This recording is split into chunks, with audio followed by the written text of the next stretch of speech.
Hayo, siapa nih yang masih sering gagal bikin bikang mawar maupun bikang cungkil? Ayo deh sini merapat, karena aku mau kasih tahu ke kalian cara bikin bikang, tips dan triknya juga supaya bikang kamu tuh bisa berserat cantik kayak gini. Ini cuma pakai 5 bahan aja tanpa mixer dan yang pasti rasanya juga enak. Oke, langsung aja kita larutkan 200 ml santan. Ini aku pakai santan instan ya teman-teman. Tambahkan dengan air sebanyak 400 ml. Jadi total cairan itu sebanyak 600 ml. Atau kalian juga bisa bikin santan sendiri ya, gunakan setengah butir kelapa, diparut kemudian diambil airnya sampai 600 ml. Nah, santan ini kita aduk dulu sampai tercampur rata, kemudian kita pindahkan ke dalam pan seperti ini, lalu kita tambahkan dengan 2 lembar daun pandan yang sudah dicuci, kemudian ini kita masak sambil terus diaduk supaya santannya tuh nggak pecah. Ini dimasak sampai mendidih. Nah, kalau sudah mendidih kita lanjut campurkan tepung beras sebanyak 200 gram, 100 gram tepung terigu, kemudian 20 gram tepung tapioka, lalu 180 gram gula pasir. Kemudian kita akan tuang sedikit demi sedikit santan yang sudah kita masak tadi. Ini santannya dituang dalam keadaan panas. Ingat ya teman-teman, dalam keadaan panas, tapi harus dituang sedikit demi sedikit sambil diaduk, jangan dituang sekalian. Soalnya kalau dituang sekalian nanti tepungnya itu bisa mateng. Karena kalau tepungnya mateng, nanti bikangnya itu bakalan bantet ya teman-teman. Ingat, ini pakai santan yang masih dalam keadaan panas, tapi harus terus dan sambil diaduk seperti ini sampai benar-benar tercampur merata. Makanya santannya itu jangan dituang sekalian ya teman-teman, sedikit demi sedikit sambil diaduk. Nah, kalau udah halus seperti ini, adonannya kan udah nggak ada yang bergerindil lagi. Sekarang kita tambahkan dengan semua sisa santan, kemudian kita aduk kembali sampai tercampur benar-benar rata.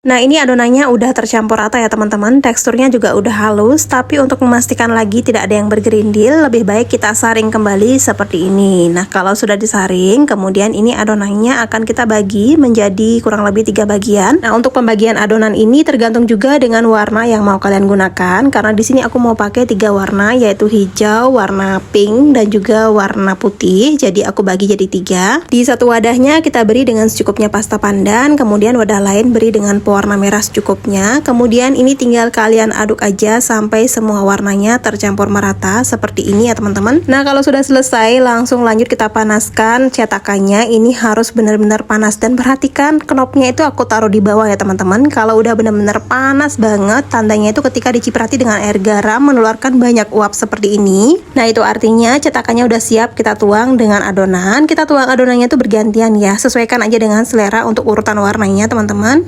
Nah, kalau adonannya udah selesai dituang, kita biarkan dulu apinya di posisi yang sama ya, di bagian bawah itu, dan kita tunggu dulu sampai sarangnya benar-benar terbentuk seperti ini, baru kemudian ditutup, dan ini dikecilkan apinya ke yang paling kecil sampai benar-benar matang seperti ini.